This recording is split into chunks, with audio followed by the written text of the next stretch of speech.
पानी भर गेलैया हैंडिल हाथवे से छुहिट गेलै आ कहला पर से गिरलै जमकिया मुँह ओकर पुहिट गेलै आ कहला पर से गिरलै जमकिया दाँत ओकर पुहिट गेलै।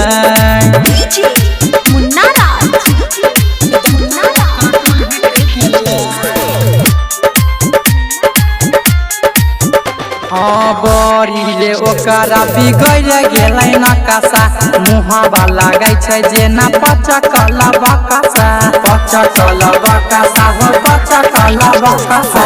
बड़ी रे ओकरा बिगड़ गेलै नकासा मुहावा लागै छै जेना पचकला बकसा चिते भर गिरलै रे जियना कहमर ओकर टूट गेलै चिते भर गिरलै रे जियना कहमर ओकर टूट गेलै आ कहला पर से गिरलै रे मटिया लोला ओकर फूट गेलै आ कहला पर से गिरलै जे मटिया मुँह ओकर फूट गेलै।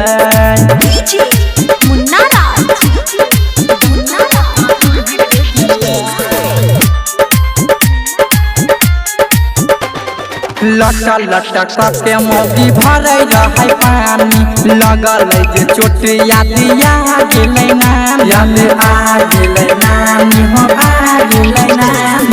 लट लट के मोदी भरे रहे पानी लगल जे चोटिया दिया गेलै नानी हाथ धके कान रे जिए न कलैयो मुरुई के गेलै हाथ धके कान रे जिए न कलैयो मुरुई के गेलै आ कहला पर से गिरलै जमगिया मुँह ओकर पुहिट गेलै आ कहला पर से गिरलै जमगिया हाथ ओकर पुहिट गेलै।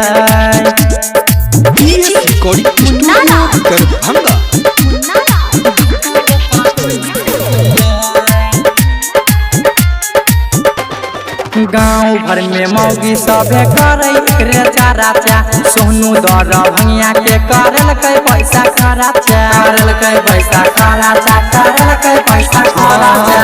गाँव भर में मौगी सबे करे एकरे चाराचा सोनू दर भंगिया के करलकै पैसा खराचा।